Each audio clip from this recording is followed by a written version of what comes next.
Sometimes you don't have to travel far to get an experience. This trip contents over just one day. I start by driving 10 minutes from home. I live here in Ale and go to Kungälv. This is just north of Gothenburg.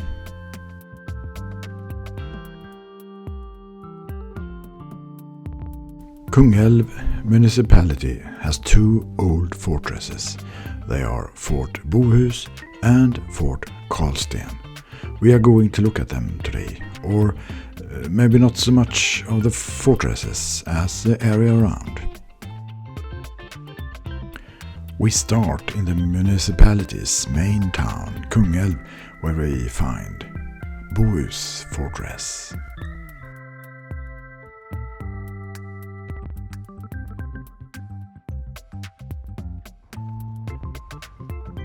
Norway began to build the fortress at 1308. After the peace negotiations in Roskilde 1658, this region and the whole of Bohuslän became Swedish. But many conflicts took place even after that. This castle was subjected to 14 sieges over the years, but it was never conquered. At the 19th century, the castle was considered internationally as one of the strongest fortifications in Europe. But in the end of that century, the castle was discontinued, and the last soldier left in 1882.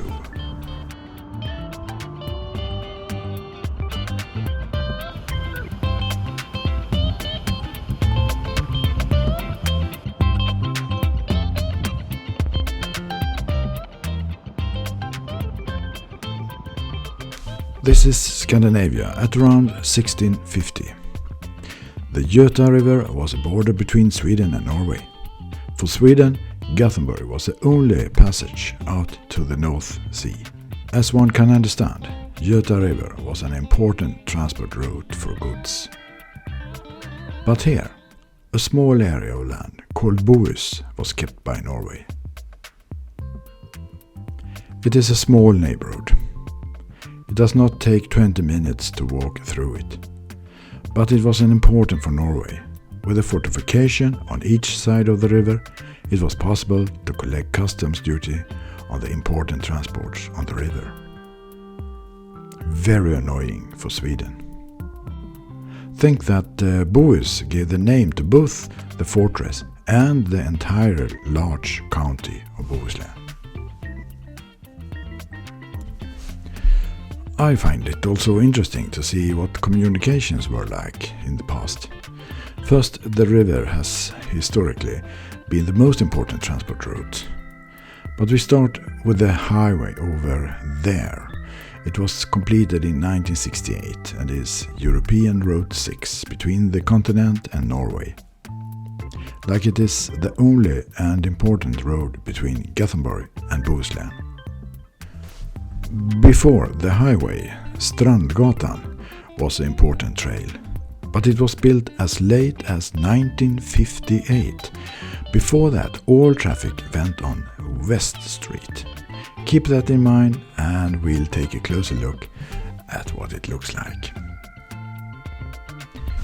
Now we drive on West Street.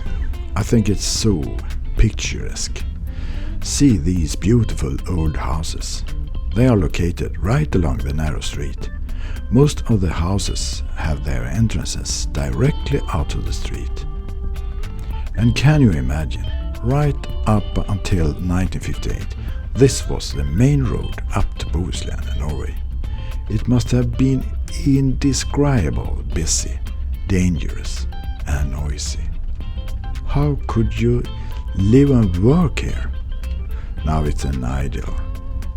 And how lucky that so many of the old houses have not been demolished, but maintained and can now be part of this street that I think is the most beautiful in the whole region.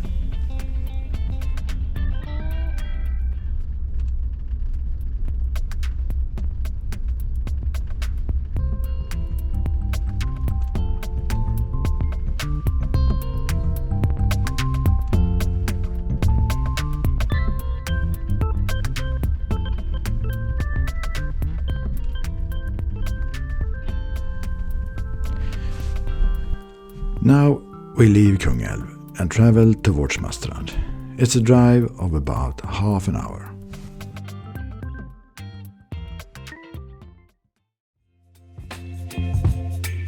Baby, you give me ice and fire. You're giving me wind and rain. You're some kind of butterfly. Baby, you give me midnight. You whip up my appetite. Marstrand is a car-free island, but before that I walk on Hedvigsholmen, a residential area on the mainland side, which is admittedly also an island named Kungälv. From here you get a nice overview over the east side of Marstrands ön.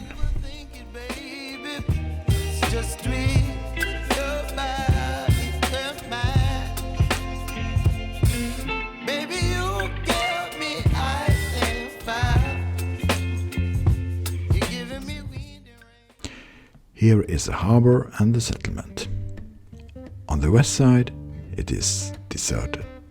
We're going there soon.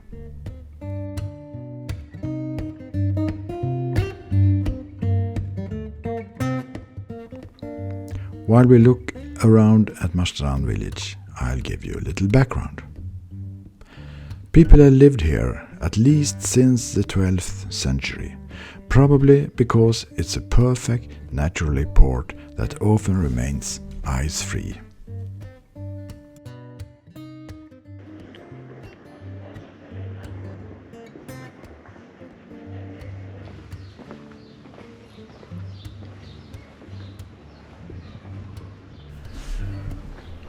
In the past, Marstrand have lived mostly by ship freight and fishing. During the end of the 18th century, Marstrand received the privileges of free port, so-called Porto Franco, that had a huge impact on the trade and society. In the end of the 19th century, the posh people from all around Sweden came here at summertime, since the Swedish king also liked to be here.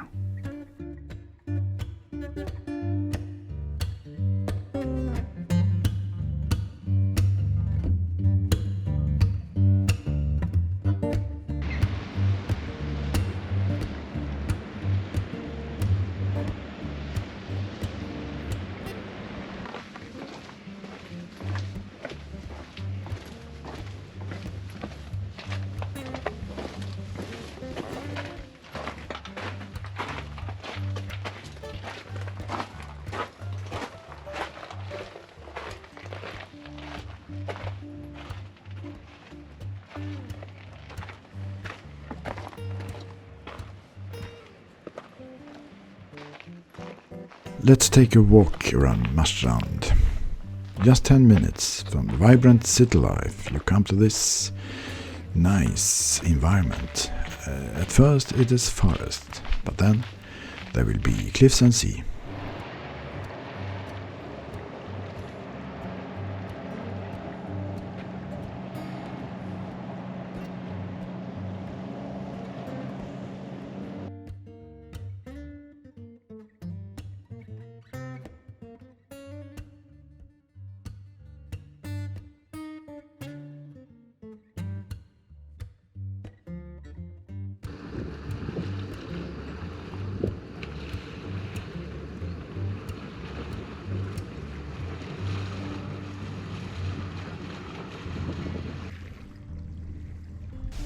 A swim on a lovely day like this can't be wrong.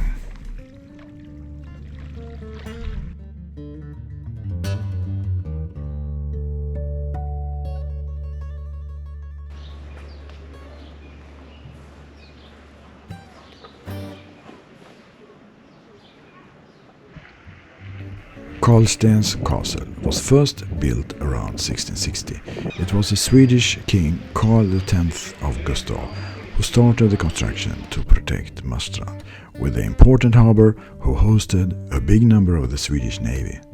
The castle was however not completed until 1860, 200 years of construction. 2 times 1677 and 1719 it was conquered, but both times the Swedes got it back by negotiations. On the top of the tower there was a lighthouse built at 1780 that became the world's first lighthouse with a rotating mirror apparatus.